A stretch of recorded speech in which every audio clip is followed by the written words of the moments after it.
네, 여러분, 반갑습니다. 여러분의 친근하고 다정한 AI 스터디 페이스메이커 손지영 강사입니다. 우리 지난 시간에 인공신경망의 구조와 학습을 실습으로 만나봤는데요. 기대했던 것만큼 모델의 성능이 좋지 않아서 아쉬워하셨죠? 이번 시간에는 그 모델의 성능을 조금 더 끌어올리기 위한 CNN이라고 하는 방법론을 배워보도록 하겠습니다. 진행할 준비 되셨나요? 지금 바로 시작합니다. 네, 여러분. 이번 시간에는 합성급 신경망으로 학습률을 높여보는 방법을 이해해 보도록 하겠습니다. 먼저 필요한 것은 이 CNN, 합성급 신경망이라고 하는 것이 왜 필요한지, 필요성을 파악하고 도대체 어떤 것이 CNN 모델인지 개념을 정리하는 시간이 필요할 것 같습니다. 해서 준비가 되어 있고요. 또 CNN의 모델의 구조는 어떻게 생겼는지, 기존에 배웠던 딥러닝의 인공신경망이랑은 어떤 차이가 있는지를 살펴보는 시간이 되겠습니다. 네, 먼저 저는 이 CNN이라고 하는 모델을요, 특별한 눈이라고 소개하고 싶습니다.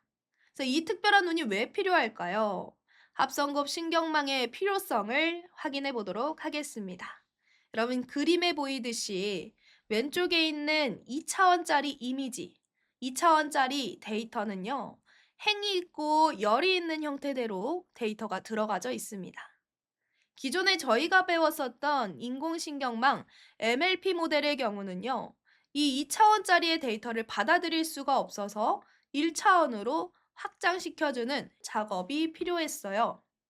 해서 지금 이 첫 번째 행에 대해서는 이렇게 나열이 되고, 두 번째 행이 그 다음에 나열이 되고, 세 번째 행에 대한 662에 대한 숫자 값이 마지막 부분에 나열이 된 게 보이실 겁니다. 이렇게 했을 때의 문제점이 있어요. 1차원으로 펴서 분석하면 데이터의 공간적인 구조를 무시하는 경향이 발생합니다. 이게 MLP의 한계, 기존 방식의 한계라고 할 수가 있어요. 더 복잡한 배열의 구조 데이터에서는 더 많은 공간적인 왜곡이 일어나게 되어 있기 때문에 중요한 특성을 놓쳐서 학습이 제대로 일어나지 않을 수 있습니다. MLP를 할 때는 항상 데이터를 평평하게 펴주는 1차원짜리만 집어넣어야 되기 때문에 이런 다차원적인 데이터를 연결하기에는 좀 문제가 발생할 수 있다라는 것이 되겠죠. 공간적인 왜곡이 발생하면 기존에 학습했던 형태가 약간씩 바뀌더라도 크게 차이가 나게 되는, 잘 못 맞추게 되는 문제점들이 더 많이 발생할 수 있다라는 상황입니다. 그래서 이런 생각을 하게 된 거죠.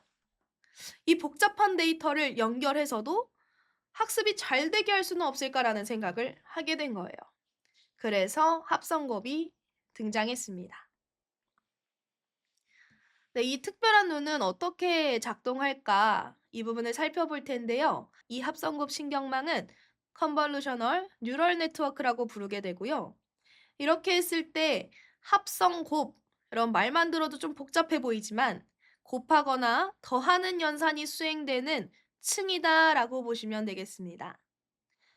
CNN은 기존의 MLP의 모델이 공간적인 구조를 왜곡시키는 그런 한계를 가지고 있기 때문에 그래서 등장을 하게 되었고, 이미지, 비디오와 같은 복잡한 시각적인 데이터를 분석하고 처리하는데 특화된 딥러닝 알고리즘이다라고 보실 수 있겠죠. 크게 따지면요, 기존에 있는 그 MLP가 완전히 없어진 모델은 아닙니다.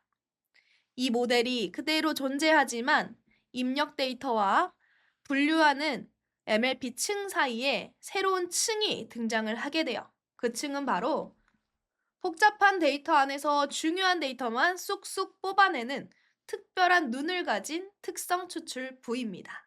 저희는 이 특성 추출부가 포함된 모델을 CNN 모델이라고 부르고 있어요. 그림 한번 보시면 입력 데이터가 이미지 한 장으로 지금 데이터가 전달이 됐을 때 입력 데이터 안에서도 이미지 품질을 더 높이기 위해서는 이 대상 부분에 집중을 해야 합니다. 그래서 대상 부분에 바깥에 있는 경계선이라든지 아니면 색감이라든지 이런 개념들을 중요한 영역들을 쏙쏙 뽑아내서 마지막에 결과론적으론 이 데이터가 있다면 웃는 얼굴이야, 우는 얼굴이야 뭐 이런 결과를 낼 수 있게 데이터를 잘 뽑아서 전달하는 구조가 되는 거죠. 자, 주요 특징 및 작동 원리를 조금 더 살펴볼 텐데 지금 들어가는 건 고양이 이미지입니다. 고양이 이미지를 합성곱과 플링칭이라고 하는 이 두 단계에 집어넣어요. 여러분 이 두 단계를 특성 추출부라고 보시면 되겠습니다. 특성을 잘 추출해서 이 복잡한 데이터 안에서도 고양이의 특징을 잘 파악하게 만드는 게 특성 추출부인 거죠. 자, 합성 곱층이라고 하는 걸 통해서요. 우리가 많은 이미지의 영역들 중에서 작은 영역에 먼저 접근을 합니다. 작은 영역에 접근할 때 필터가 씌워지는데 그 필터는요. 특별한 눈의 역할을 해주게 됩니다. 근데 이 과정 중에서 합성 곱의 개념이 연결이 돼요. 이런 필터는 숫자 값을 사람이 설정하지 않고 컴퓨터가 내부적으로 결정을 짓습니다. 뭐랑 비슷한 개념이냐면 우리 선형 모델에서 y는 wx 플러스 b의 형태로 모델이 만들어지죠. 처음에 랜덤하게 w와 b를 세팅하기 때문에 좋은지 안 좋은지 잘 모릅니다. 여러 번 반복하면서 좋은 최적의 w와 b를 찾아 나가게 되는 거죠. 이 필터도 마찬가지입니다. 초반의 세팅은 사람이 크기를 설정하고 이 내부적으로 세팅되는 w의 값은 가중치의 값은 컴퓨터가 랜덤하게 세팅해요. 특징을 잘 추출할 수 있는 필터가 있을 수 있고 특징을 잘 추출하지 못하는 W를 가진 필터가 있을 수도 있겠다라는 겁니다. 그러나 일단은 이 필터라고 하는 녀석이 실제 이미지에 대입이 돼요. 대입이 되면서 이런 연산을 수행합니다. 자, 3과 필터에 있는 2가 만나요. 또 옆에 있는 이미지 영역의 2와 필터의 1이 만납니다. 위치적으로 같거든요. 또 숫자 4와 필터에 있는 1이 만나고요. 숫자 5와 필터에 있는 1이 곱해져서 최종적으로 이 해당 영역에서 뽑아지는 결과물은 다 곱하고 더해볼까요? 6이고, 2고, 4고, 5 정도 되는 거죠. 계산되셨나요? 17이라고 하는 결과물이 주황색 옆에 있는 파란색 영역에 17로 들어가게 되는 겁니다. 옆에 보면 또 배열의 크기들이 나열이 되어져 있죠? 하나의 영역만 필터를 입히는 게 아니라 내가 가지고 있는 이미지의 영역에 필터를 입힙니다. 이 결과가 요 옆에 하나가 뽑히게 될 것이고요. 밑에도 여전히 공간이 남아있기 때문에 이 영역에도 필터 입히고 그 옆에 영역에도 필터를 입히게 됩니다. 그래서 이 각각의 필터를 입힌 영역에서 뽑아진 합성 곱 연산의 결과를 다음 층으로 전달을 하게 되는 거예요. 여러분 봤을 때 저희가 필터 입히는 영역이 하나, 둘, 셋, 네 개의 영역이 있습니다. 이렇게 색깔이 진해진 4개의 영역에만 데이터가 나온다는 건데 요 나머지 영역에는 데이터가 없다라는 뜻이 되겠죠.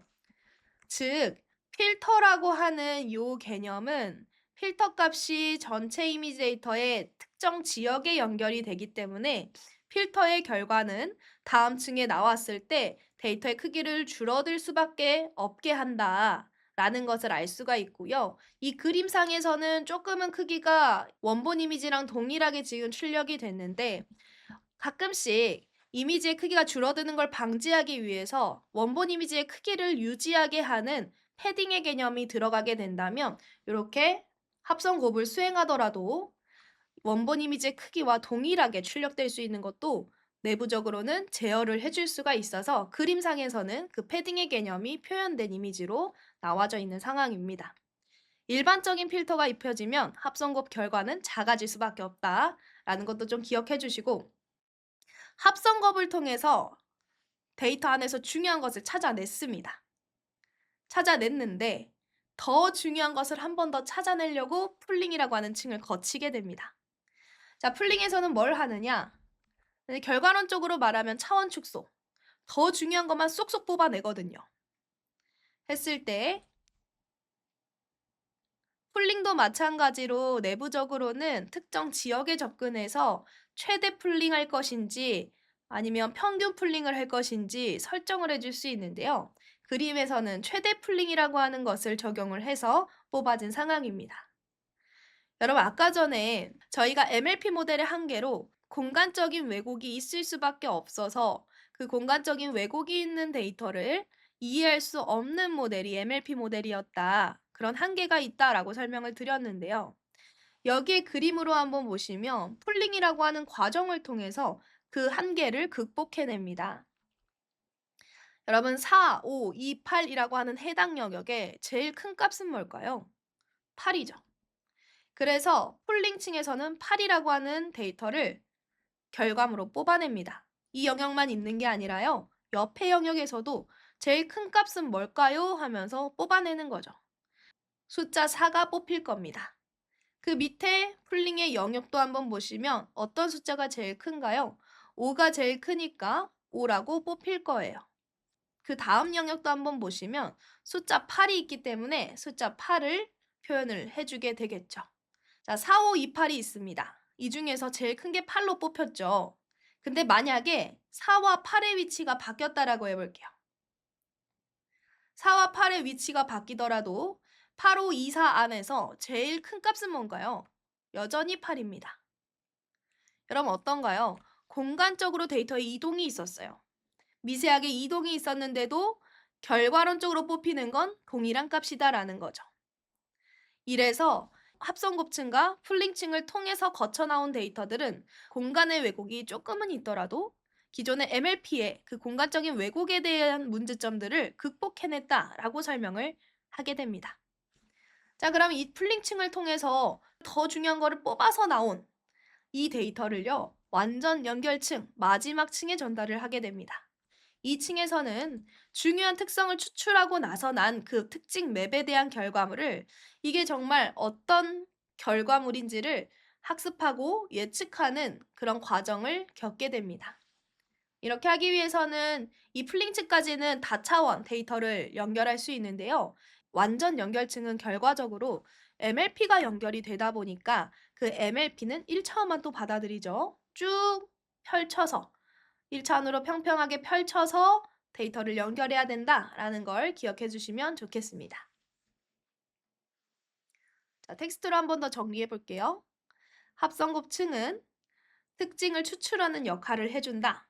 특별한 눈의 역할을 해준다.